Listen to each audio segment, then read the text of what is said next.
What's up, YouTube? Welcome back to another Reviews Corp podcast, also known as the ARC podcast. I'm your good host, Red Devilos Reviews, and I'm back here again with my good co-host, Unity Review and Analysis. What's up, Unity? Yep, hello. This is another podcast, just more chill and stuff. Great. Yeah. Before we get started, you know, before we get into the topics, just a quick reminder: we do have another channel, another Reviews Corp podcast, where all these episodes get archived. Usually 2 days after the initial live talk, and you can also find us on another Reviews Corp podcast here on Spotify as well. You can find all of these links in the description down below. So yeah, as Unity said, today's going to be more of a chill stream. We're just going to kind of talk about the stuff that happened last week. For example, Oscars weekend was in effect, and yeah, I didn't get to watch the Oscars. So, what were your thoughts about the Oscars itself? Uh, no, too safe, but nothing bad, nothing too bad. That's what I said. It's safe. Yeah, safe. Um, so I guess we'll kind of go through like who won, who on what, and then you can kind of give your insight on whether it's deserved, whether there was a rob or anything like that. So yeah, first off, we got actor in a leading role. Cillian Murphy won it for Oppenheimer. What do Yeah, you think? deserved it. Yeah, I think it deserved it. He's really good in the role. I Yeah, didn't see it. Yeah, Yeah, I know. yeah. Paul Giamatti was like probably a lot of people for first or second place usually. What do you think? I love his performance, but it's like I can see it go either way. So that's my take. It's like he's really good at the role. I love the holdovers. Probably one of my favorite films of last year, or even my favorite films. It just yeah, I get it. It's like Killian Murphy has it's like acting the entire life of Oppenheimer. So it's like he has more advantage in that regard. There's more to do as well. Especially since it's covering aspects of pre the bomb, after the bomb, and then there's like a lot of stuff in between regarding his personal life, his work life, and things in the middle, everything in between. So it's like there's just a lot to do for that kind of role with Cillian. So yeah, it makes sense. What about the what about Bradley Cooper? Bradley Cooper, I mean, he's good in the role. Yeah, not. I don't think it's even Oscar nominated worthy. It's just, it's good. Just a shame that this writing isn't really good. The movie isn't that good. That's the thing. Yeah, I know. Like Bradley Cooper's getting a lot of memes because he's really trying to get an Oscar, like really, really badly. It just didn't. Just not that year, I guess. I mean, it's like this project. Like, my show is such a weird movie. It's like the movie is being like even both I think Steven Spielberg and what's it called, Martin Scorsese dropped the project. Hmm. Yeah, it's like Yeah. yeah, that's what I said. It's like, I mean, if I look at the script, it's like, nah. All it tells me is Maestro is a horrible person. Yeah. Let's see. An actor in a supporting role, we got Robert Downey Jr. Winning it in from Oppenheimer as well. Yeah, fair enough. Yeah, I don't have any issues. It's like, honestly, I don't even believe that Killer of Flower Moon is gonna win anything this year. Where it's like, for a Martin Scorsese movie, it's kind of just, well, it's a Martin Scorsese movie. It's good, but it's like it's not one of his best. Yeah. Also, Robert De Niro gets nominated for pretty much anything, so Mm. it's fair enough. I mean, Well, yeah, yeah, yeah. Robert Downey Jr. obviously has like a lot of the it's post Marvel, it's post like his controversies from all the way back in the '90s. So obviously, it's a very big deal, especially with and he put a lot into this movie as well. So and you can definitely tell when watching Oppenheimer. So yeah, Yeah, I could definitely see why they go with him. yeah, yeah. He's really good in that movie. It's insane. It's completely different than Iron Man. He's like playing Obadiah Stane. If I Right. if but I think he's actually better than Jeff Bridges in that movie. That's correct. His mental breakdown, his Yeah. contract manipulation. I mean, what? I mean, the other is like Ryan Gosling. Oh, hi. Yeah. Hey, Sty. Yes. Yeah. Hi. Ryan Gosling was just expected to be nominated. I think he even knew he was not going to win. So sorry, Yeah, it's Mark fine. Mark Ruffalo. I could definitely see an argument. I Um, see. Yeah, I watch a bit of Poor Things. Like, not really. Other, unless like the other half I haven't seen it blow me away or something. yeah, yeah. I think definitely between the two, I think Ryan and Robert were definitely the top two, at least in terms of discussion, or at least who thought had a legit chance to win. So that Uh, makes sense. yay. Actress. Now this one was pretty controversial. To be honest, It usually is all the time. really, really. Uh, yeah, Emma Stone wins for Poor Things. I mean, to be honest, I was literally just sitting down and just telling my friend, like, right next to her, is like, Emma Stone is gonna win, and then it's like Emma Stone won. It's like, Yeah, yeah. It's like, but it's kind of predictable. I literally predicted. It's like, it's Poor Things. It's Emma Stone. It's another movie with Emma Stone, start with the same director called what the fuck is this called again? Uh, I know. uh I know it's like it. A lot of the discussions was either Emma or Lily Gladstone, and a yeah. lot of people wanted Lily Gladstone to win. No, Lily is not. It's like I don't even think Lily is better than Carrie Mulligan in Maestro. That's the thing. It's like Yeah, as but controversial as that it's is. also because like Lily won a lot of awards as well. I mean, they've all won a lot of awards for these movies, so it's not like they're not going to lose sleep over it. Um, but yeah, I Yeah. mean, obviously, it's like this was a really big year. Mm, yeah, I mean, it's like Emma Stone was like it's kind of advantage because the movie Perfect is about a woman with a baby's brain. Don't ask. I really.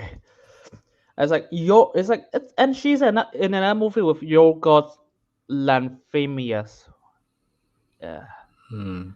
yeah. It's like it's kind of expected. She also got nominated in The Favorite, another movie by him. So Yeah, and obviously it's their second win after La La Land. yeah, the That same one year was that that one yeah. was more controversial, I'd say. Yeah. I mean, But and yeah, also that year is the one that they accidentally got the wrong nomination yeah, for Best Picture. yeah, Hey, that's true. yes. And they even made it. The fun fact they made a joke was like, "Oh fuck, remember to tear this envelope in case that they're gonna have uh and that mixed up for the Oscars." Hmm. Yeah, yeah. Yeah, like, I think it's fair. I think the win is fair. yeah, Then again, I also understand some people saying like, okay, like Emma has a win already. Why don't we give it to new people who are kind of up there as well? It's like, I mean, we have that's multiple Oscar winners in the that's past. not It's like this how is not a new and that's concept. not how Oscar works. It's like, dude, just because someone that won it once doesn't mean you have to give him sympathy points. You judge it by how good she is, how good the Yeah. actor is, and just compare the others. Like what? Not That's to not. mention, like they're already kind of doing a sympathy award now for like for Samuel L. Jackson, Angela Bassett. They got their Oscar, like those Yeah, honorary Oscar. Donald Which Sutherland. Yeah, it's like a yeah, lot of and then like I'm sure Glenn Close will get one day since she has maybe. the most Oscar nominations ever Yeah, with no wins. yeah, and interesting facts because like you didn't see the Oscar this week, so there's like this year's Oscar for the all the best actors are nominated by or given by the previous winners of the last year's Oscar and the year before. Yeah. So like Ki Hu Kwan nominated for the best supporting actor. Right. It's like Jamie Lee Curtis did it for best supporting actress. Like Which Michelle Yeoh best actress, and it's like who won best actor last year? Brendan Fraser. Oh yeah, Brendan Fraser for best actor. So Was he Brendan there? Fraser, yeah, Okay. he's Yeah, yeah I didn't get to see it. yeah he gave the award to Cillian Murphy. Yeah. Hmm. Yeah. Though I mean, we could always talk about like those honorary Yeah, Oscars things. yeah, Because I'm sure Amy Adams will also get one day because she has a lot of nominations, no wins either as well. But yeah, yeah. So Michelle Yeoh handed to no, not Michelle Yeoh. It's like fuck, what's it called? Jamie Lee Curtis Jamie handed Lee for Curtis the for best Fanjo. supporting actress. Yeah, Davine Joy Randolph which from is The Holdover. fun fact. This is actually the first award in the Oscar given. I was Yeah, like, wait, yeah, I was looking at this. I was like, wait, what? yeah. I was Everyone kind of is surprised too. yeah. It's like I was in a room of like 140 people watching it like at 12 a.m. I was like, what? And they were like all confused. Yeah, I was reacting with people on Discord. It was like some people were like, "Wait, is it almost over? Like, how are we already at best supporting actress right now?" It's like, no, Yeah, it started this way. It's like, okay, that's kind yeah, of weird. yeah. It's like my uni has like a huge event to just host the Oscar. It's like my favorite event of whenever my university do it. It's like it's so fun. You got free food, free popcorns, free drinks, and you just dress fancy. You Yeah, have red carpet. red carpet. Literally, we have to. We also have a mini statue of Oscar. That's I have it. cool. I have it next to me. Uh, Yeah. I know. Like, I think it's a fair. I think this is a good win as well. yeah, I know Emily Blunt had a lot of hype as well, but yeah, I think this is fair. yeah. I mean, I was like, I I seen. think I think I think supporting actress was kind of weak in my opinion. Like if you were to look at the names that were there, it kind of felt like some of them are Force. last minute forced, like Jodie Foster in particular. Not And no disrespect to Jodie Foster, I love her, it's but like yeah, I didn't even hear anything about Niyat. Niyat.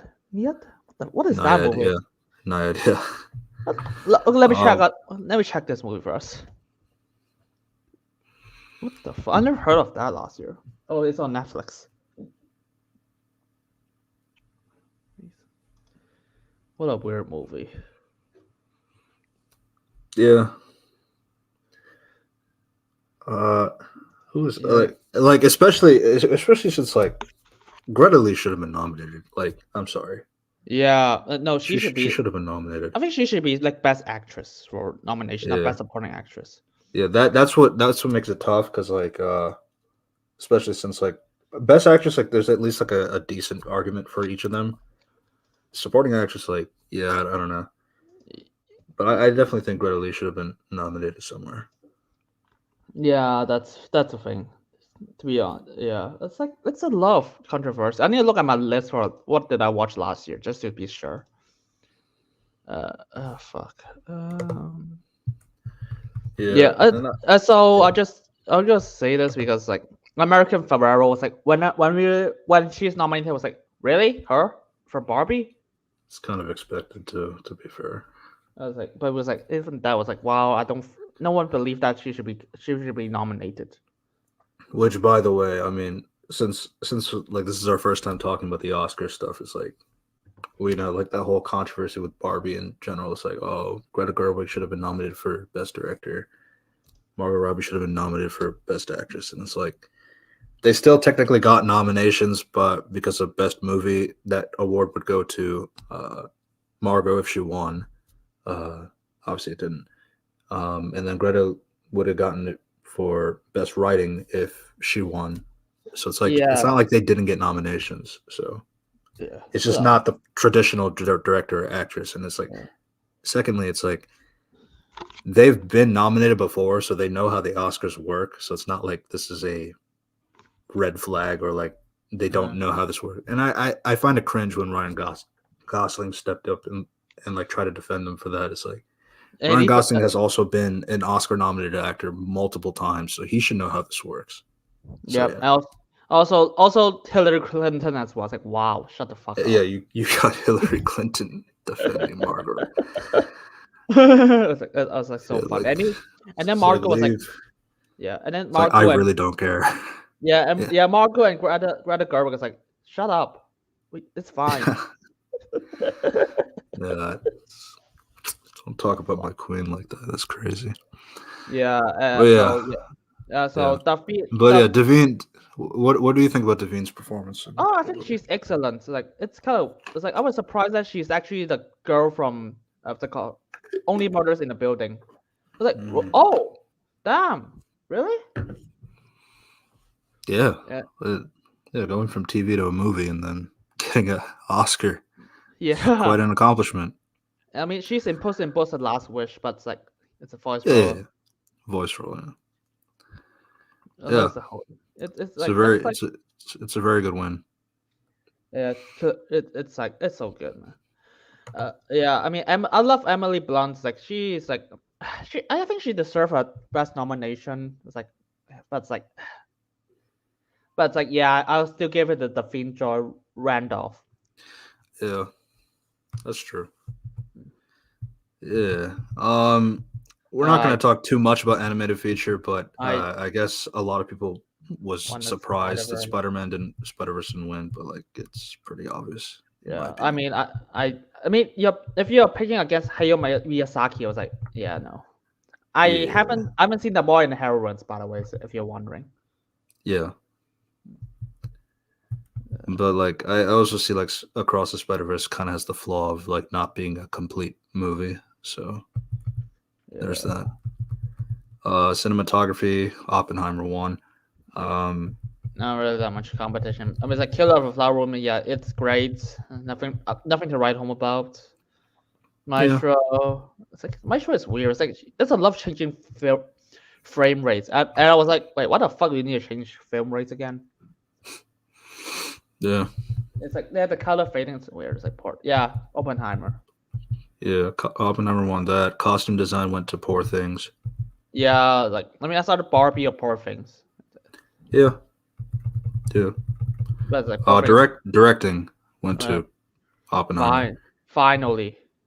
It's like one of those like Christopher Nolan being nominated 8 times and you're just like, oh, finally you won. This is his first win, yeah. How does that Oscar? Yeah.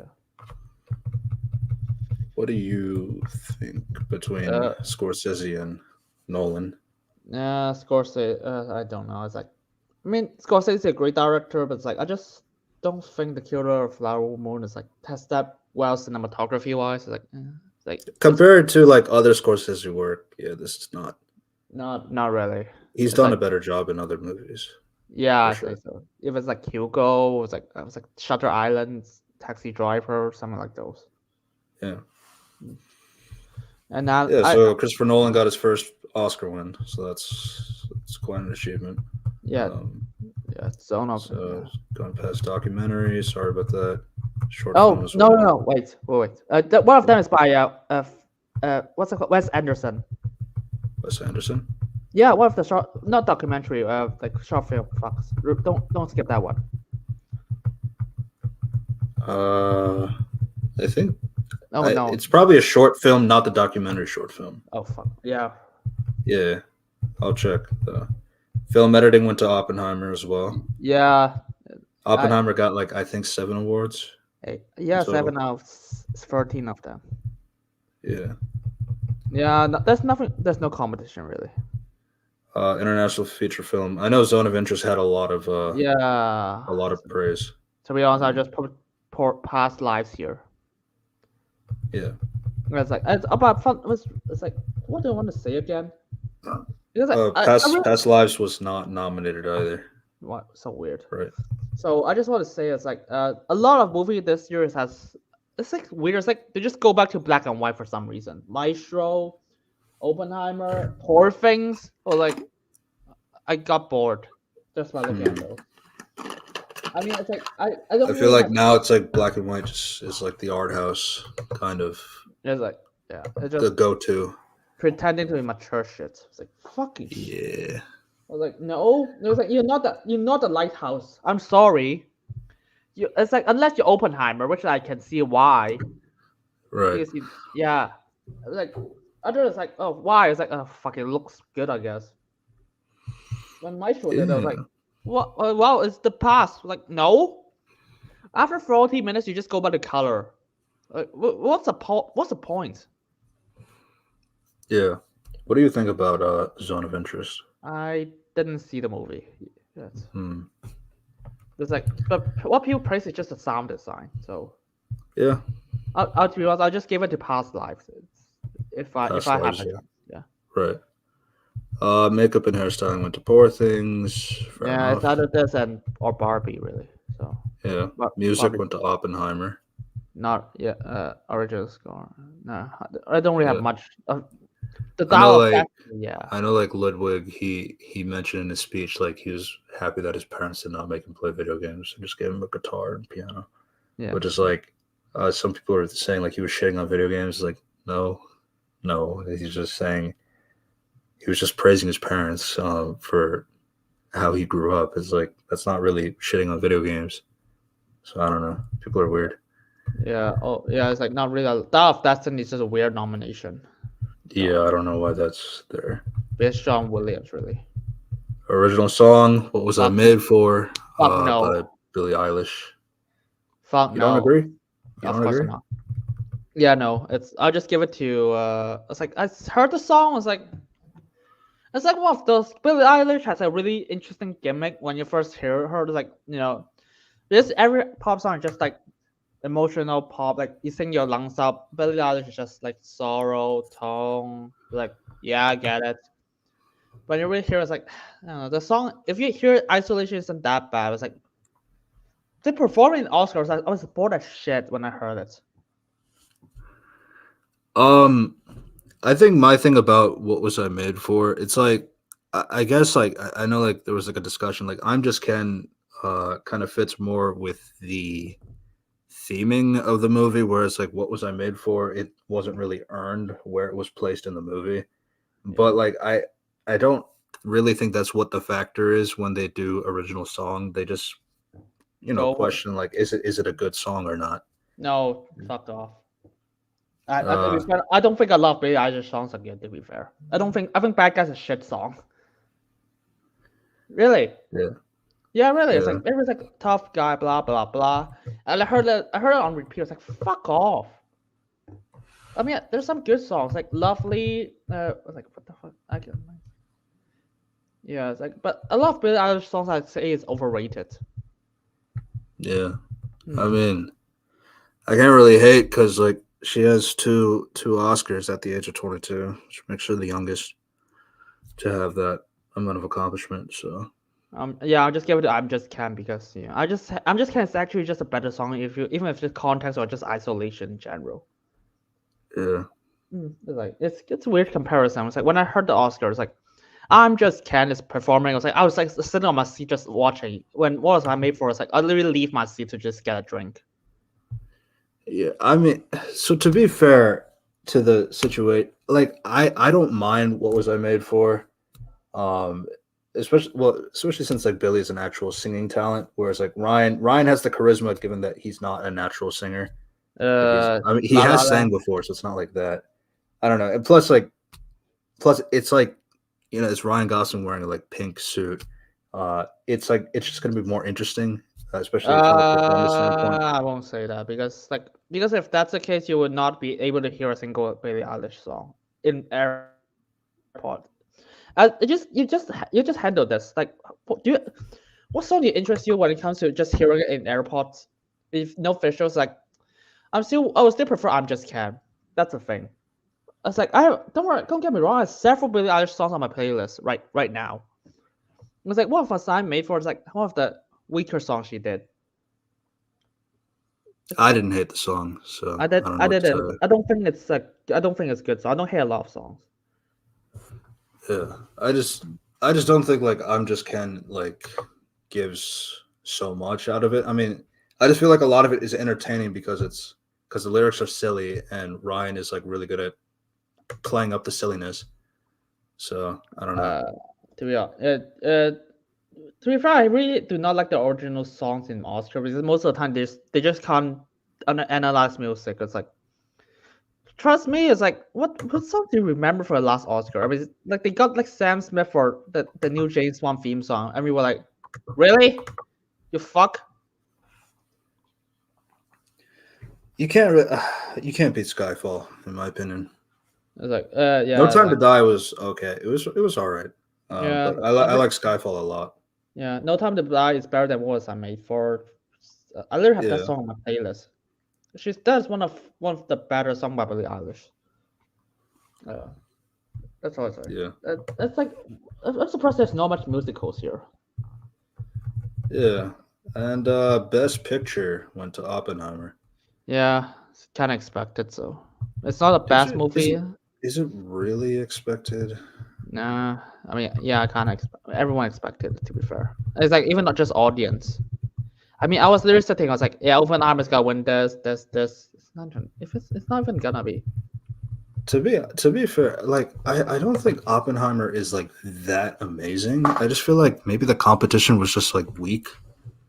I mean, I don't know. Maybe it's because like of like a personal thing about like biofilms like winning an award like this.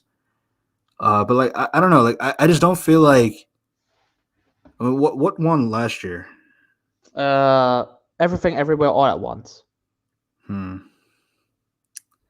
That one was also kind of safe as well Yeah, in it's terms like of a win. Then I guess just Parasite as well. uh, uh, Um, I don't know. I feel like Oppenheimer is like I guess it's like it won out of like because like it's kind of expected, but I don't know if it was like truly like an amazing movie of that caliber. But it's like great. you can't really fault like when the competition is like not up to par. The So popularity because like I think like the holdovers past lives are better than Oppenheimer. But like I just kind of expected it. yeah. Hmm. I guess that was more of my question. Like, what do you think? What do you think was better than Oppenheimer? The holdovers and past lives in Yeah. this list. I haven't seen American Fiction. I haven't seen Anatomy of a Fall. I haven't finished Poor Things. I haven't seen what the fuck is it? What's one of them? Uh, Uh, uh, Not that one. Zone of Interest. Oh, there's the Zone of Interest. Yeah. Yeah. Yeah. Production And then design. production design went to Poor Things. It's other Poor Things of Barbie. It's like this. Yeah. Yeah. Oppenheimer makes sense, but like I don't think Napoleon is just funny. Yeah. Animated short films, I Nah, I don't not too have much any. to say. Live Oh yeah, action short films, that's what you were Wes saying. Anderson. Yeah, that's The Wonderful Story of Henry Sugar by Wes which is Anderson and Stephen Rolls. fun fact. This is the first Wes Anderson film. The first time Wes Anderson actually won out of the many times he lost. This is Hmm. insane. Wes also did a film last year, right, with Maya Hawke Yeah, it was like for last year. Asteroid City. I haven't seen it because I think people said it's one of the weaker films by him. So it's like, Yeah. Though I have heard people say like Margot should have been nominated for supporting actress in that movie, Asteroid City, but it is what it is. uh, Um, yeah. he's got nominated for 7 times and he won once. Wow. Mm, Including Fantastic Mr. Fox, The Grand Budapest Hotel, Eye of the Dog. yeah, that's a crazy lineup. Yeah, and he only won for the live action short film, which is like, what? Of course. Hmm. Yeah. Um. Let's see. Wonderful Sugar. Sound went to Zone of Interest. Yeah, kind of expected. Visual effects went to Godzilla -1. I was like, I said to the other person next to me, I was like, yeah, Godzilla minus one's gonna win. I was like, yeah, it won. And I was literally tell her, I was like, Do you know that movie is made in 12 million budget? It's like, what? Really? Yeah, yeah. It's good. Godzilla minus one got the one nomination. It won that award, so it's good that Yeah, it got recognition from something. yeah. That's what I said. It's like, it's kind of no brainer. Godzilla minus one costs like what 12 million. Other things cost. Okay, the creator is like 80 million, so fair. Others like Yeah, and like if you look at these competitions like Guardians, Mission Impossible, Napoleon, like these are just like they have like either like they have a franchise which makes them have a bigger budget, or you have like Ridley Scott who kind of knows what he's doing. yeah, and So yeah, I'll say the creator is also impressive because it's what's it called? Gareth Edwards is a great director, yeah, and it's like yeah. So it was like, but Godzilla minus one still is like 8 times the budget of that. yeah. I know like Operation. He highly recommends Godzilla minus one. So yeah, should definitely consider it. Yeah, it's one of those. Yeah, writing in an adapted screenplay went to American Fiction. I haven't seen it, so I won't comment much. Yeah. It's like, probably yeah. I don't know. Writing for an original screenplay, Anatomy of a Fall. I haven't seen it, but I'll probably give it to you. I don't. It's like yeah. I really want the holdovers to win this one. Yeah. This and adapted screenplay is just one of those. Like I don't know which is better. I don't know who's gonna win. I think May December only had this one nomination the entire way, which considering like there was a lot of potential for it to get nominated for multiple things and it just didn't. Which I'm sure part of that came down to it's a Netflix movie. I won't say that. I mean, like remember, like what's it called? Marriage Story. That's a Netflix movie. Oh yeah, that's true.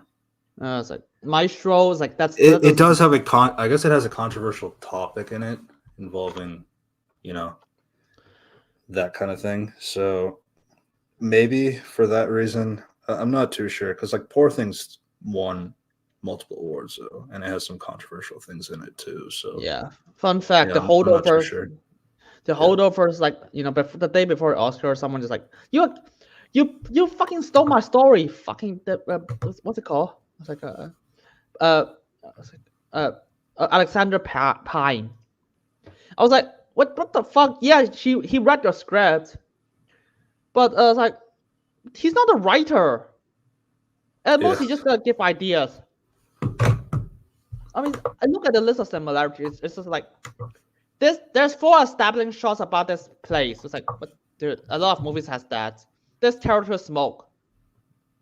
Everybody smokes.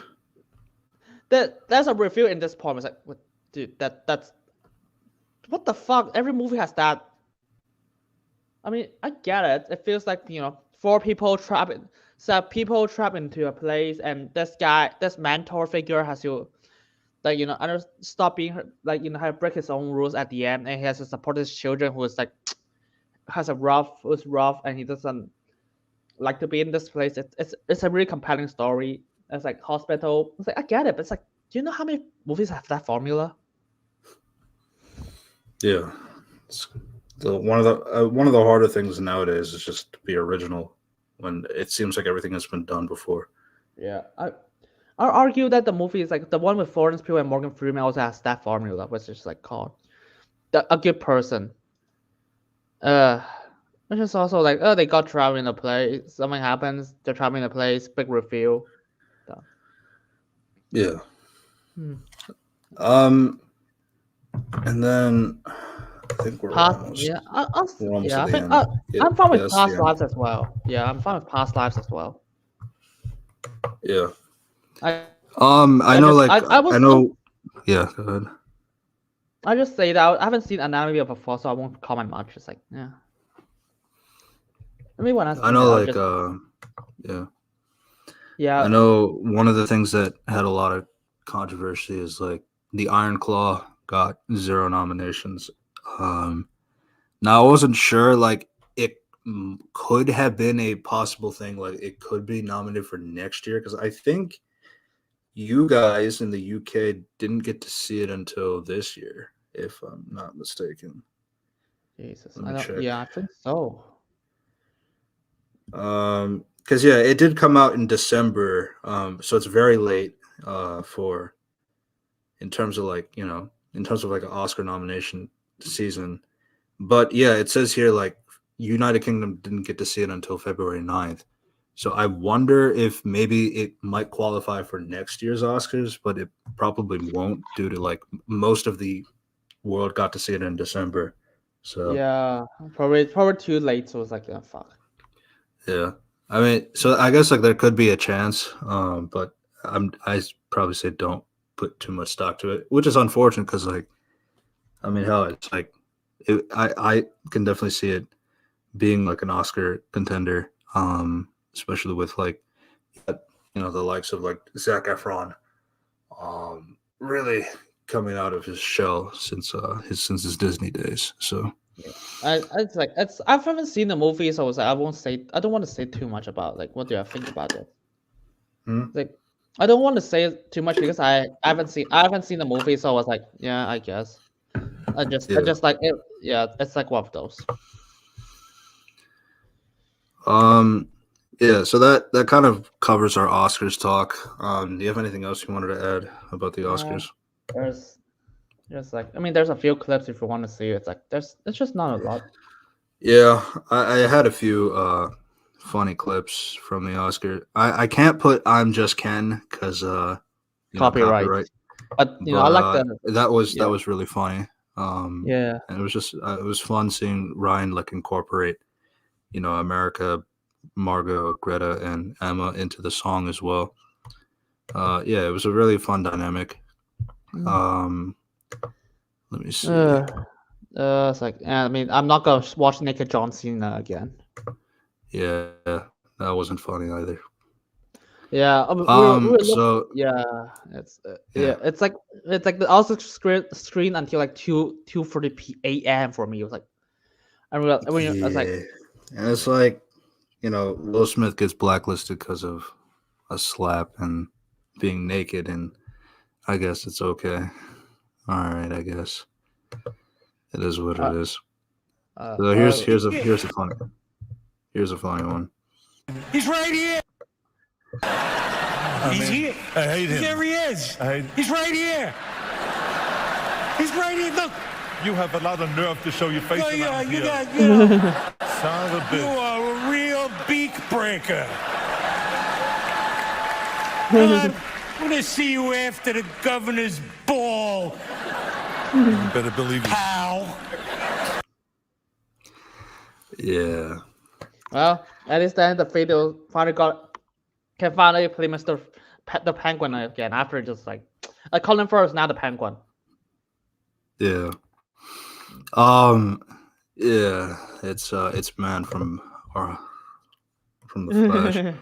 Man, this is more Batman You than are a anything real he did beak in breaker. anything he did in the Flash. Yeah, I mean That is unfortunate. that's Yeah, it's a very hilarious. low bar. Yeah, and especially Arnold didn't actually fight Michael Keaton Batman. Yeah, I was trying to look up if Arnold has ever worked with Michael Keaton before. He probably did. They've had a Yeah. long career to get a long And career. they're by the way, Arnold and Danny are in twins. Yeah, because like they were also in that State Farm commercial together. Yeah, that's what I thought when I look at that. I was like, oh fuck, they gotta make a twins reference. No, it's like no, we just talk about Batman. yep. Yeah, it's like, This is more Batman than he ever was because he was just man in the Flash. Remember? yeah. He's Alan Moore. Alan Moore. Yeah, that's true. He was Alan Moore. Yeah, that was a funny part. This part was funny, but Al Pacino did give context as to what happened.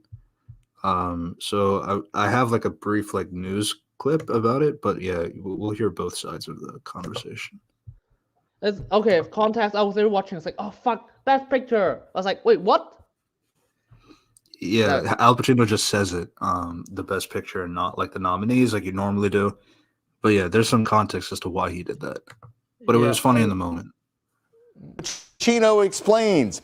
If you watched the Oscars right here on WHAS 11 and ABC last night, you have probably been wondering today what happened with Al Pacino.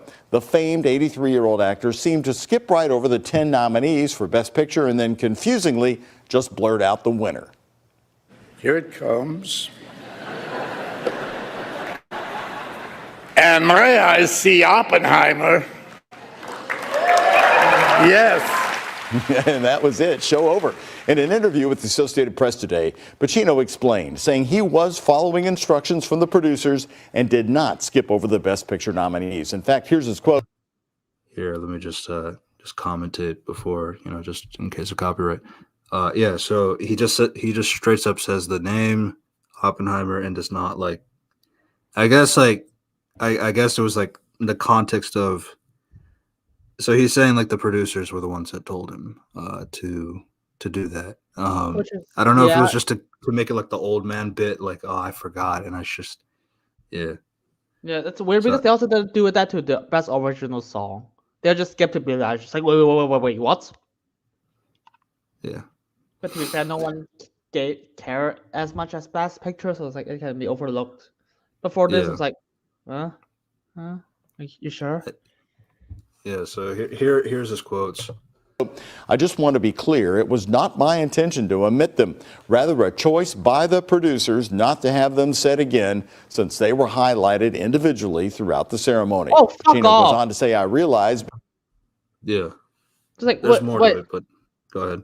Yeah, I was like, wait, how many times do you think Past Lives is being nominated? Once. Best original screenplay. That's it. Yeah. Wait, let me check. What about the Zone Yeah. of Interest? Past lives. Twice. One for that, and then one. It did get nominated for Best Picture. Oh, right, but it was only one other time because the adapted screenplay, which, not like original screenplay. Yeah. Which, yeah. It's I so, don't know. But like he even explains like why he didn't like this idea, despite like the producers telling him to do this. Being Yeah. nominated is a huge milestone in one's life, and to not be fully recognized is offensive and hurtful. I say this as someone who profoundly relates with filmmakers, actors, and producers. Yeah. So Al Pacino, he wasn't really a fan of this idea because like he understands like he's been nominated for Best Actor many times, like a lot. He's been a part of like Oscars for many decades, so it makes sense. Like he just has the understanding of like, yeah, it's like there's something special just hearing your name for a nomination, regardless of if you win or not. There's just something like really special when you hear your your movie or your name or your accolade or like the fact that you were nominated. Like, so it's like he gets that aspect. So it's like to kind of like gloss over it as like an old man joke, like, oh, I forgot. It's like it's funny, but then at the same time, it's like I can also understand like it's not really cool to Yeah, like not mention the other films because like it just seems like we yeah, don't really care about those yeah. guys. It's so weird because I was watching with a lot of people. I mean, not 114 now because people leave. It's quite late for me in UK. But Mhm. we're like, wait, what the fuck? Wait, it's like, do you think it's funny? It's like, no. Yeah, yeah, It's such a weird situation. It's like there is something next to a guy. I was like, wait, what the fuck happened? right. Yeah, I just like I give like it was funny in the moment, but like I also understand like Al Pacino like making it clear like yeah, just it wasn't really a cool thing to do. Now, I mean, obviously, like it's over. Like you can't really do anything now, obviously. But like I at least appreciate like he had the sentiment for people like that. So yeah, but yeah, that was like some of the Oscar stuff, and I guess like we can like kind of transition our discussion unless you have anything last minute things to say. Yeah, I think it's like I do think about like the Oscars. Like for me, it's like I don't really watch the Oscars unless there's like a lot of people just like, oh fuck, do you want to watch it? Before it's like, yeah, sure, that's it. And because after Oscars, I have class very early in the morning. I still went with because I just love the moment, just be with watching it with people. And it's just like the creation of the. It's not really the Oscar itself. It's just I just like to hang out with people. It's Yeah. it's a special moment for me. It's like I just do not want to like see something like this on it's like that's just like a lot of things. Just yeah, I love that. You celebrate it together or something. But it's like when I see something like this, like what would the cat thing to do? Right. Uh, The reason why Oppenheimer won so many awards this time was because of the famous line where Oppenheimer says "Oppenheimer himself." yeah. Yeah. I prefer that joke then. Hey, do you guys like Yeah. Jimmy? So let's Jimmy- go ahead. Like Jimmy Kimmel is the host of the Oscar tonight, by the way. That was so funny.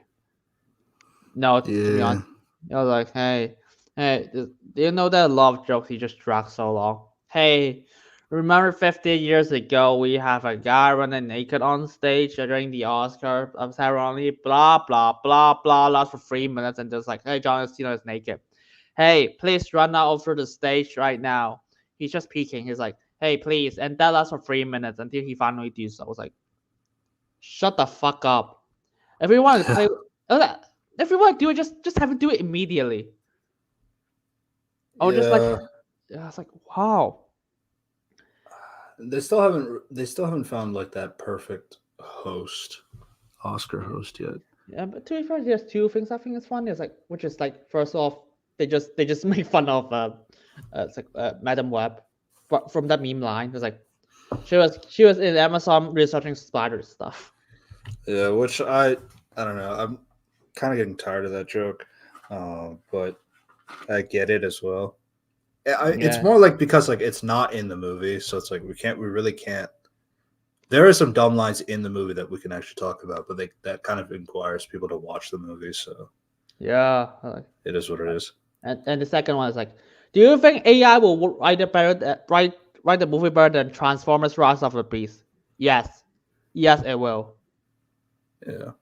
It was like, yeah, I actually should have that one. To be honest, they should just get Ricky Gervais again for best picture for the Oscar.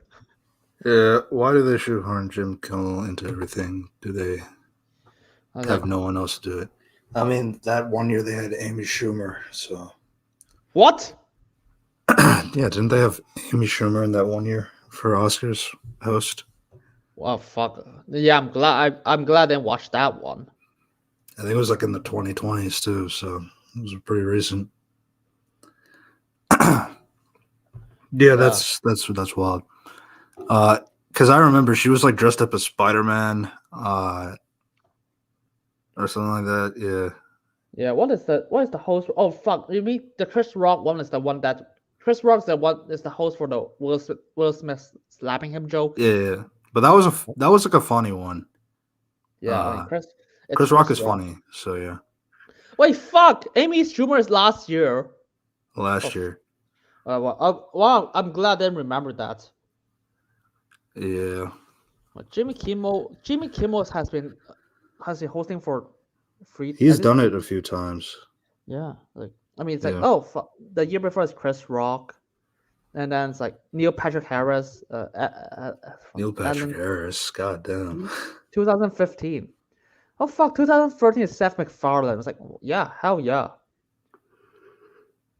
2011, James Franco, Anne Hathaway. 2014 is Ellen DeGeneres.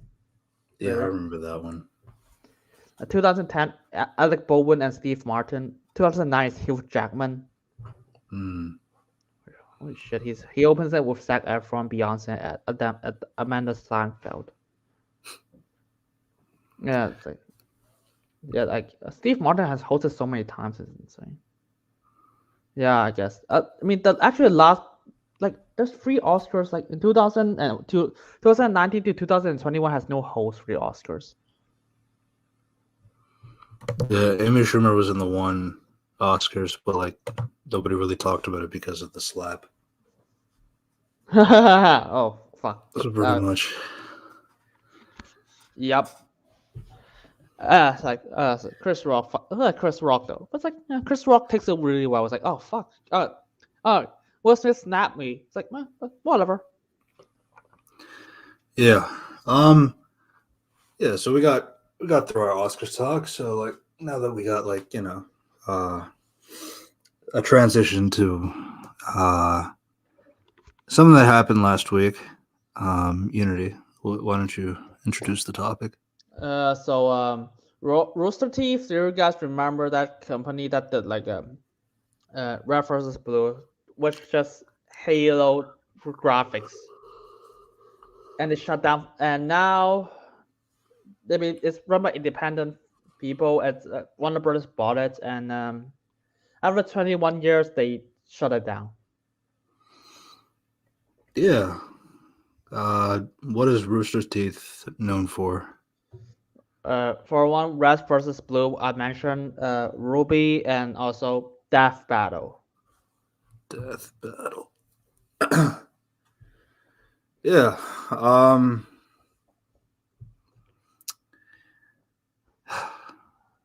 What is there? Is there anything particular that had your interest out of it?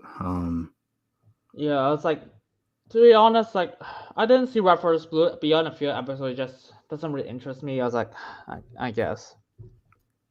So I just, how to say it? It's like first I've seen Ruby almost all of it. I'm still in volume 9. I can't finish it because like it's horrible.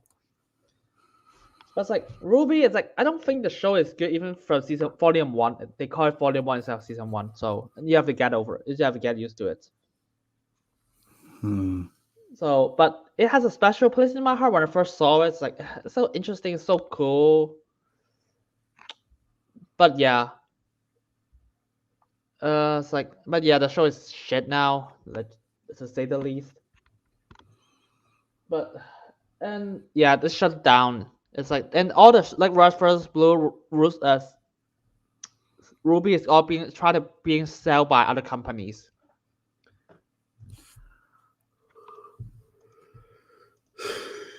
Yeah. And then what about Death Battle in particular?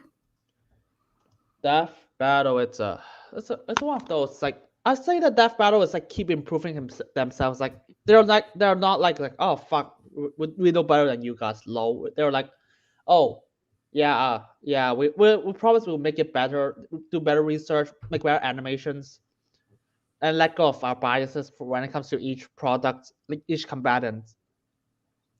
It's like season 10 is still my favorite of Death Battle. It's like they've been running it for a long time already. It's like the band is like they rebrand from Screw Attack to Death Battle.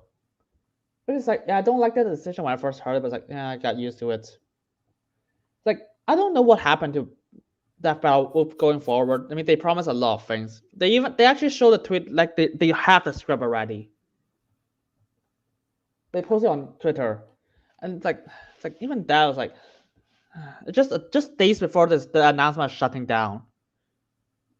It's like I followed Death Battle for a while. It's like it's hard to say anything. It's like Ben Singer, the host of Death Battle, it's like he said that even if it shuts down, he would not want things to just disappear. He just like he'll still try to post things, but he's not certain what's gonna happen. That's his last news. I'm still looking at his Twitter. It's like, yeah, he didn't say anything. He just like he will update you. He will update if we have any news about current state of Death Battle. It's like one of those, like it's hard to let go when something lasts for you for so long. I just thought it ends like this. Oh, that's what you meant. Okay. I just realized my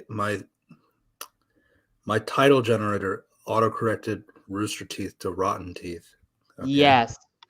That's what you meant. It's like I know it's Rooster Teeth. Okay. Yeah, I did not realize that. I'll fix that when we do the second upload. So yeah.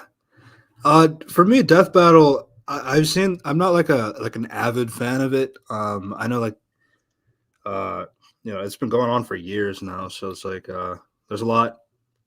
There's some pretty good ones. And then there's some that like I don't really agree with the outcome. But like I can never really deny that, a lot of the time and effort that went into like these yeah. Yeah, honestly that kind of works too. It was kind of a play on words Yeah. for that.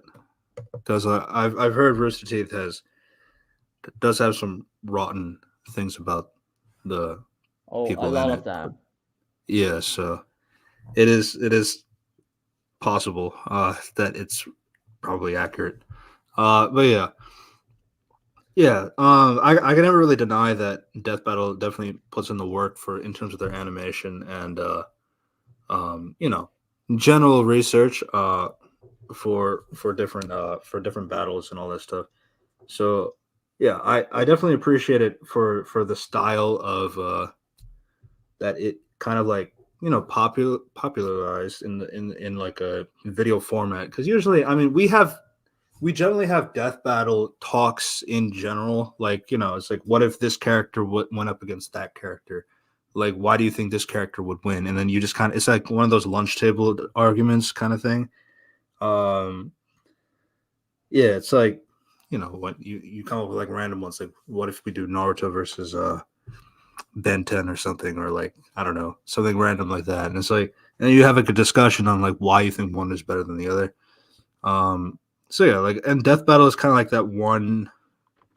There's other channels too that does it too, but it's like, yeah, it's like it's a channel that can like actually like show you what a general fight between these two characters would be like. So that's kind of like what was like cool about Death Battle in general.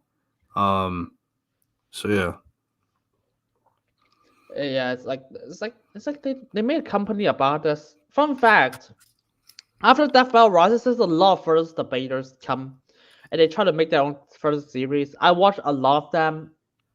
It's like I was like, but to be honest, if you ask me, it's like what the people, because first debate community fades away a lot. People, you don't want to admit that, but it's like it just keeps going away and away. To the point, I don't think I heard a lot of further shows anymore. It's like it just, but it's like, but Death Battle still stood the test of time. That's the thing. Yeah. People still talk about it. Yeah. I know they also go to Comic Cons. They do like they do a lot of meet and greets and all that stuff. Yeah, they're definitely successful in that aspect. In terms of what they do, how they impact the communities, and how they they also listen to feedback as well. So that's very good. For someone like them, I'm pretty sure they dropped at a Rooster Teeth before. So it's like this isn't like a new thing for them. It's like I think like they're a separate company now, right?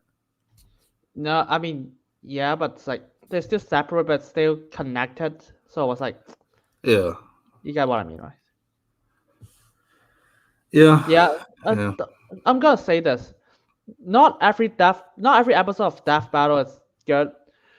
They actually took a hit like in between seasons because they're sorting things out. Like Scout first Tracer, everyone thinks like, yeah, you're bullshitting us. Yeah. Yeah, but it's like at season like 6, 7, they just like, okay, we'll get our shit together and just like pump out banger after banger. It was like there's like a few episodes like but overall it's like it's great. Yeah. We were watching season 10 in anticipation for making a pod on it. We haven't really had the time to kind of factor it in. Yeah. But we did want to talk about maybe like one or two of them for the sake of this episode. Also, just to like pad out the runtime of our episode, just to keep it honest. for example, Doctor Who versus Rick Sanchez. Yeah, that's a thing. It's like I see a lot of people just like, yeah, Ruby dies, like no one gives a shit. But like Death Battle, it's like a lot of people just save Death Battle. It's like this is this is what I love about it. Yeah. So this was a conversation between the Rick and Morty and Doctor Who fandoms. Like, would Rick be able to fair chance against the Doctor? I haven't seen like a lot from both franchises, but like I do have enough to say that no, Rick is not on par with the Doctor. It's like, I was like, yeah, that's what I said when people was like asked me. It's like, but Rick is so smart. It's like, do you know who the Doctor is? Yeah, I mean, so I think like the way the fight went was kind of like they basically went around because like they're pretty much like like they have average human strength in that regard. So a lot of their fighting styles, like close hand-to-hand combat, is not really going to do so much for them. So they kind of have to rely on the tech that they use for the fight. Which obviously like Rick has a lot of tech that goes in his favor. But hold on, my audio is kind of off. But yeah, go ahead. But yeah, if you go, which is to be fair, that's also a Doctor. He has like 60 years of history, not just the shows, the comics, the books, the audio commentaries, the audio novels, shorts. Yeah, even a movie. The movie, yeah, and right. If anything, obviously they use the David Tennant one, which makes sense. Though it doesn't really matter which one they used. Yeah. They'll all have the same kind of abilities. Yeah, except there's only like some personality differences, but it's like, but they maintain the core values. Right. What's that say? What's like? It's like one of those like we gotta talk about it one day because I just like I just want to wait for a moment. Just like we gotta talk about this. Like in depth, yeah. Yeah, it's like for the entire season 10 at least. Because it's like, do you want to know? It's like what I appreciate about Death Battle is they actually care about the characters they present, even for 3-minute animation. They're like, okay, fuck, how to make it make sense for them, respect them from the original franchise. While even fans, you just see that, oh yeah, that's the character we come to life. I'm not gonna say that because sometimes there are episodes just that doesn't portray them well. Yeah, because I know like the Darth Vader Obito fight was kind of off in my opinion, but yeah, that's a different conversation. But yeah, I guess my comment on the Rick versus Doctor fight in particular was, it is like, again, you see like these two clashing worlds. As Unity was saying, like when you see like these two worlds collide, just for the sake of a fight, it's just really cool in that aspect too. It's like, damn, you get to see Rick's interaction with the TARDIS, which you don't really get to imagine from the original show, despite like both of them have fourth wall breaking abilities. So, which is like kind of like my thing about like, okay, so Rick does do fourth wall breaks like a lot. He does do references from other TV shows and other movies and stuff in his show. So it's like, I feel like you could maybe use that to your advantage when you're fighting the Doctor, if you know things that make the Doctor weak.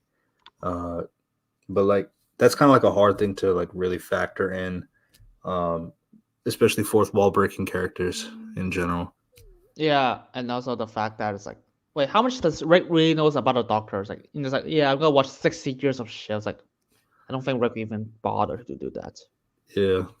He just automatically assume like Doctor is a fucking stupid moron. he's just a quirky British guy, blah blah blah. If I go by what the rank is. Oh, the timey-wimey, wibbly-wobbly stuff. So, Yeah, it's just one of the examples, but it's like as a Doctor Who fan, it's like I really love the portrayal of like the Doctor here. Like it's great, wonderful. yeah. I guess, like, the only thing with, like, the whole regen part was, like, he doesn't really regen. Which we've had that conversation with Noob, like, in a previous episode, like, before regenerations used to be, like, instant, like, you can't prepare for that, but that's like a new Who thing where, like, they have time to prepare and die and have a conversation and stuff like that before they regenerate. So yeah, I understand that issue as well, depending on the person. Yeah. I am trying to extend it a little bit because we're kind of almost done. It's like But- let's talk, yeah, we can talk about like Ruby and stuff. Yeah. So fun fact: Ruby's showrunner died 3 years after Volume 3, and the show continues. 9 volumes. Guess what? No one talks about it anymore. Didn't they just do a Justice League combination with Ruby? Oh yeah, I remember that, and I don't think anyone even talks about that. What? Who even watched that? Yeah.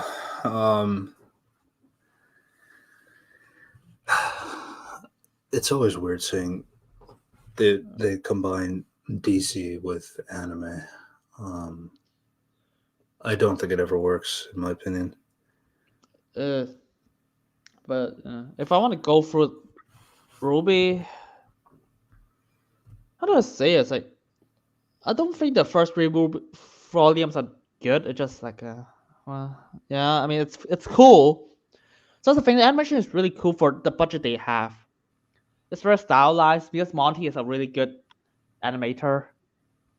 But he was like, yes, a 20 volume plan apparently. But it's like even that was like, yeah, bullshit for whoever is showrunning right now. Like the quality of the writing is horrible. I'm gonna say this after Volume 3. The characters make insane decisions that makes no sense, morally bankrupt. They frame like good characters into shit people, like John Walker. They actually did John Walker for Ironwood. One of the characters in Ruby. It's like, oh fuck. But the thing is, but it's like I don't really want John Walker to become like Ironwood because like afterwards they basically became like a genocidal maniac. But they accidentally write him well.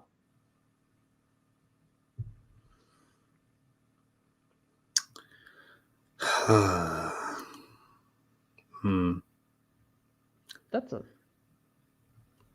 yeah. So fun fact. Like the magic system is broken. Let's just say it's like they can't tell me like when is aura gonna be good, useful. Characters doesn't have much development. Even if they have, most of them are just shit, nonsensical, framing the wrong people. Fuck, I don't remember a lot of them. They wasted a lot of things. That's the thing. Do you know the Adam? You know the one Adam's like the most baffled character in the. It's like the one that I would define as a lost potential. He's cool at first, but when they try to quote unquote explore him, they make him like worse and worse.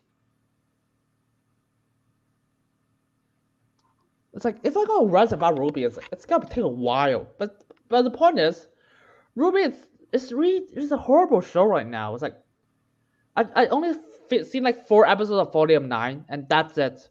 I was trying to finish the entire volume. I just found it extremely tedious.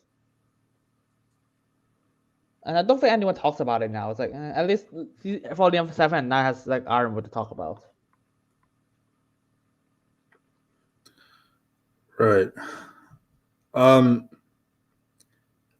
guess like with Ruby in particular, Do you see it having like an end anytime soon? Fuck. To be honest, I don't think they even know how to end the show. Like, Literally, does it for me, have anime, manga, or anything like that? no, it's original idea. It's all original. Yeah, so Yeah, they're not going to end that. yeah, the show wouldn't have died. I say that. I literally said to after volume, you know how shit volume 8 is? The ending is the villain got the free run, the things that will destroy the world or whatever the fuck. They killed the biggest supporting character, the biggest support they could have for Ruby. Destroy the entire set, one of the biggest for one of the biggest cities out of the 4 of them. Trap a bunch of people in the desert. The main team is fallen to how's it called? Alice in Wonderland. And Volume 9 is about Alice in Wonderland. Barely touch upon any other thing outside of that.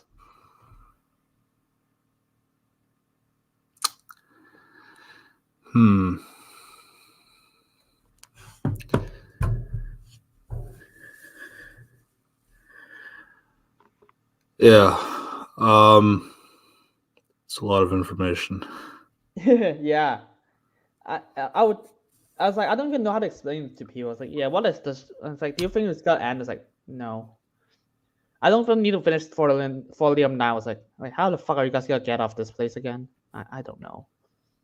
It's like one of those. I don't think. Yeah, it's like you just gotta write it as it goes along instead of plan it out. I'll literally have to say, unless you guys have time travel, you guys are not gonna beat the villain.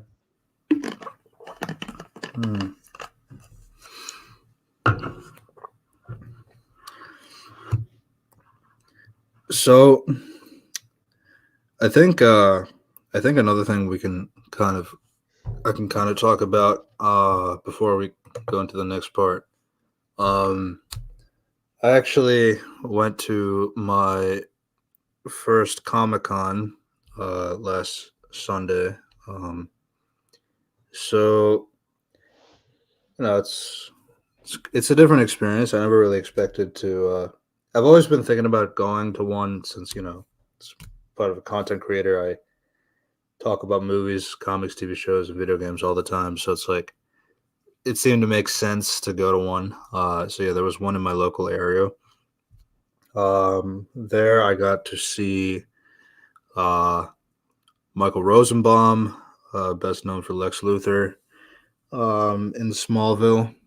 He also voiced Wally West for the Justice League animated show, which is pretty funny.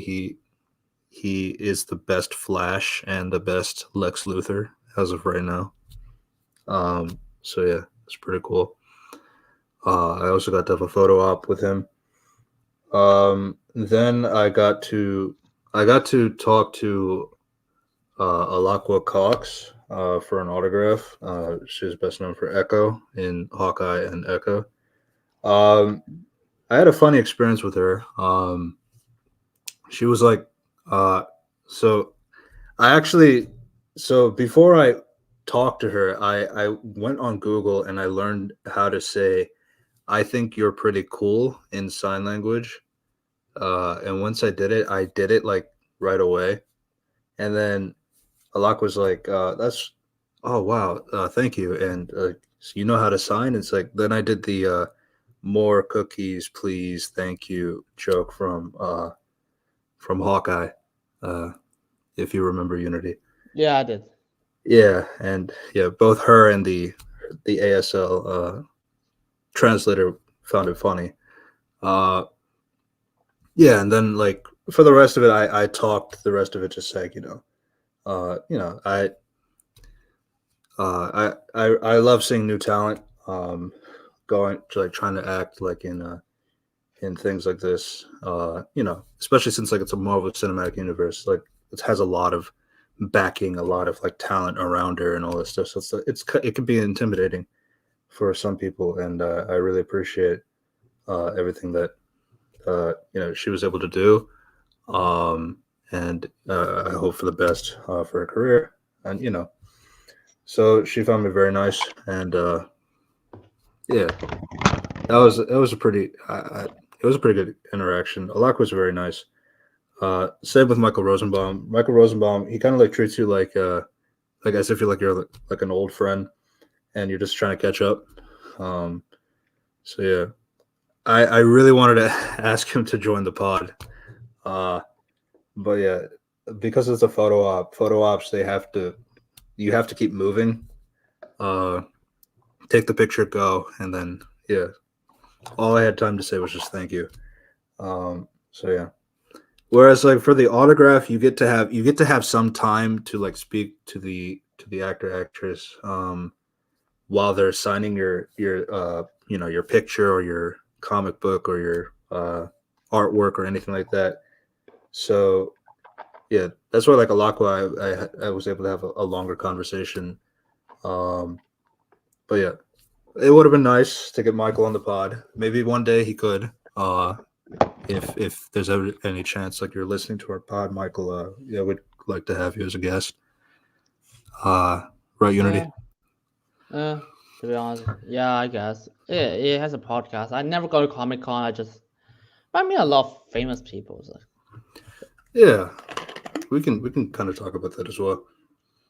Yeah, so But like last but not least, before you do that, I also got to meet Natasha Lou Bordizzo, who played Sabine in Ahsoka. yay. And that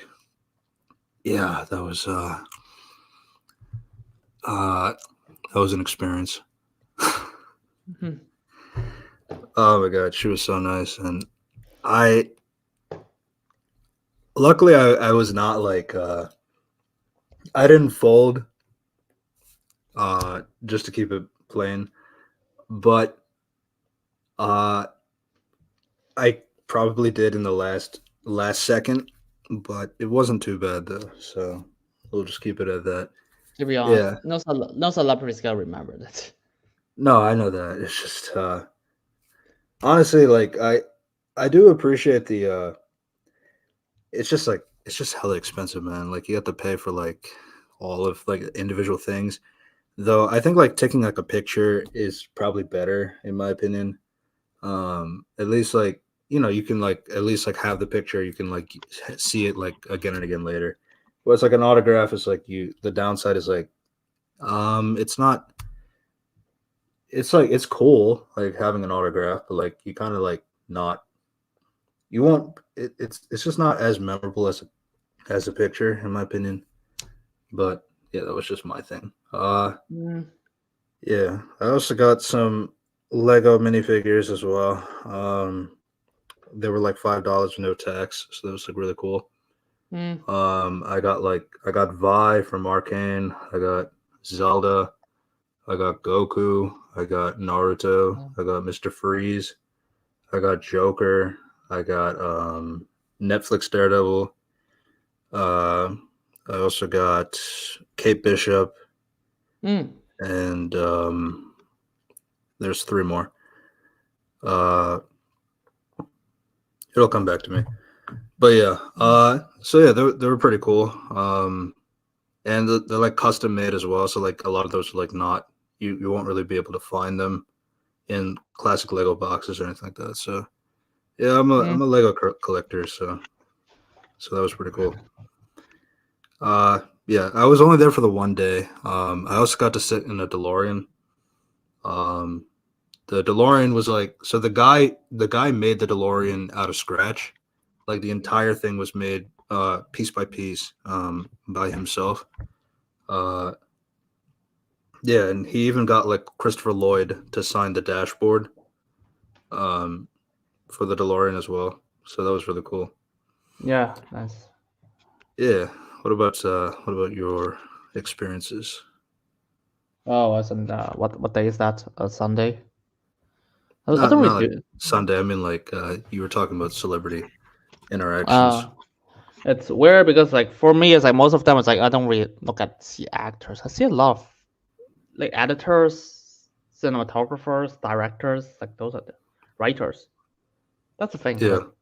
Like we take pictures together. We actually have conversations. Like it's kind of like because I study a film course, so it's like it's just for me. It's like it's so easy to just meet people like those. Yeah. It's like it's just like just talk about like how does this work, how does writing works, like why do you think this good, this is this, why do you think it's like what do you value about art? It's like it's kind of cool. Like do you know that one guy is like a Matt is like he works like in the art department, like there's like what's it called? It's like concept art Right. for like James Bond movies. What are the others? James Bond movies. Stanley Kubrick, stuff like that. And he openly just bitch about the sequel trilogy. And he works on the sequel, and he works on the Force Awakens. Right. Yeah, and he literally said they have no idea what's gonna happen during Force Awakens. Yeah. The Star Wars trilogy the sequel trilogy there's a lot to say. Yeah. Oh, the last ones were General Grievous, Darth Vader, and a Weeping Angel from Doctor Who. Nice. To be honest, I Yeah. would never thought those this so expensive. Yeah.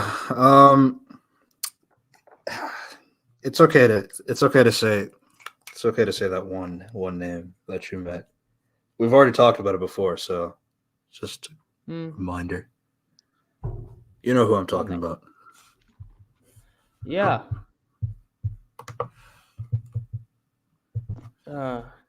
It's like meeting famous people is like part of what I do. It's like it doesn't really feel that special for me anymore. Just I guess. It's nice to meet you.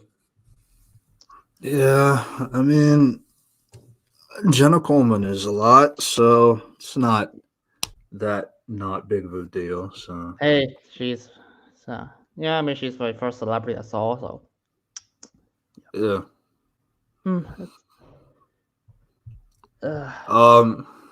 Yeah, so I know you have some place to go, so we will continue the last bits. I do. I think we should put that in a picture. Yeah, I have another picture. I was gonna transition from Doctor Who to this with Goku versus Superman, but I think that's for another day. We can talk about. I did want to just kind of briefly talk about like recently we lost Akira Toriyama over I think the weekend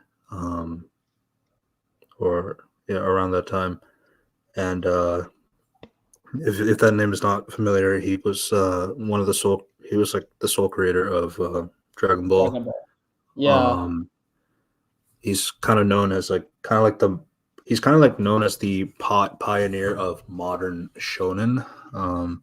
Because like a lot of your popular shonens that you see like Naruto or anything come after the success of Dragon Ball. And now I haven't been like I'm not like super in depth with like Dragon Ball lore, but I do have like a general discussion amongst friends and all this stuff. And it is like one of those franchises like where like there's generations of like kids, adults that like love this franchise. And that's just kind of like a powerful thing to keep in mind, like with a lot of your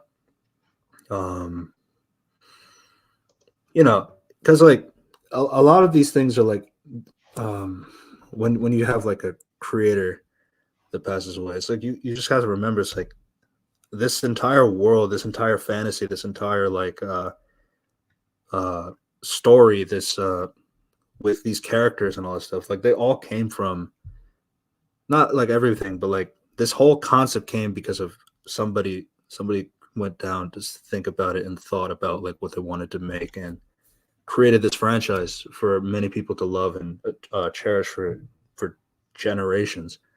And that's just like something that and even if you're not familiar with Akira and how much he's meant for a lot of people from that perspective, or even if you never met the man, it's like he still created like one of the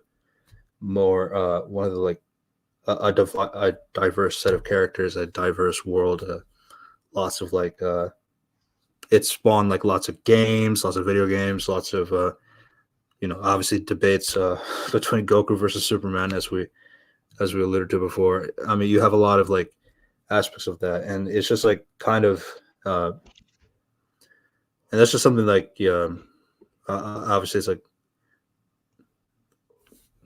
Yeah. it gets tough. Yeah, to be honest, I'm not really that big of a fan of Dragon Ball. Just I've seen on several episodes, like they're not for me. That's how I describe it. Like, and it's just but it's like it's like probably like the most popular anime ever. Just it influences a lot of things and a lot of people. Yeah.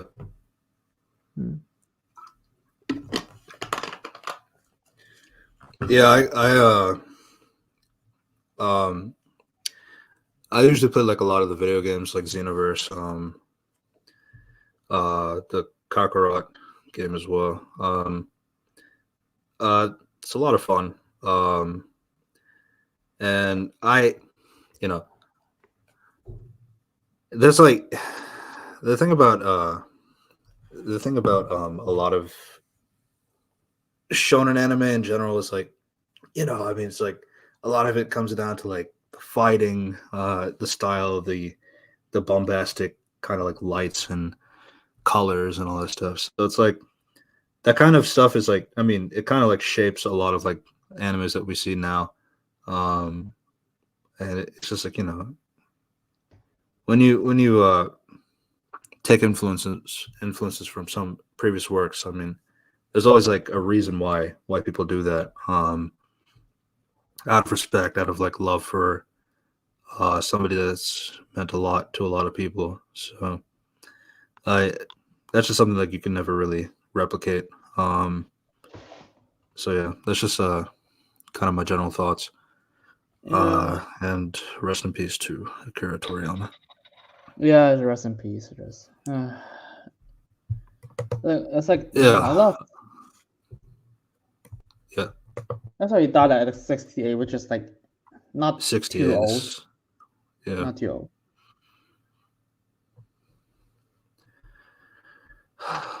Yeah, and like they just revealed that it was from a brain tumor as well. It's, Yeah. I don't want to say. It's like I don't personally know the guy, so it's like I would not just like my life will still move on. It's like I'm not gonna struggle through it. It's like yeah. Like Yeah. And he's apparently working on something when he died. So Yeah, I think there's one more Dragon Ball show. At least like he was in production of. It kind of goes back to young Goku again. So yeah. Which I guess is fitting.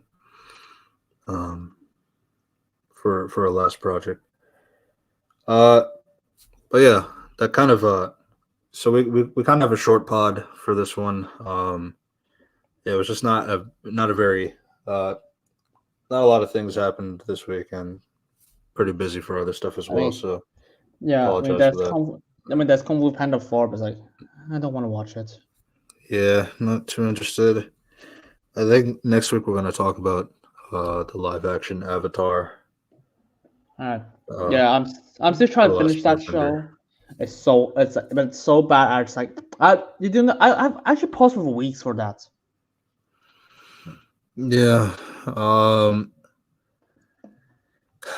There's definitely going to be a lot to say. We're gonna have Operation back as well. For that one, because he has a lot to say with the show. So yeah, that's kind of our next week plan. We'll try to get it on. Try to do it on Monday. We'll see what happens. Yeah. But yeah. yeah. I hate my life, but yeah, sure. So it's like, Unity. Yep. Say goodbye to the people. See, I just I got stuff afterwards. It's like it's university life. It's so busy. Sorry. Yeah, and I'll see you guys later. subscribe to our channels. Both of those links in the description down below. Subscribe to Another Reviews Corp podcast. You'll see this episode on that channel in the next 2 days. And also check out our Spotify, Another Reviews Corp podcast. It's also, all of these links are in the description down below. And we will see you next time. Goodbye, everybody. Bye.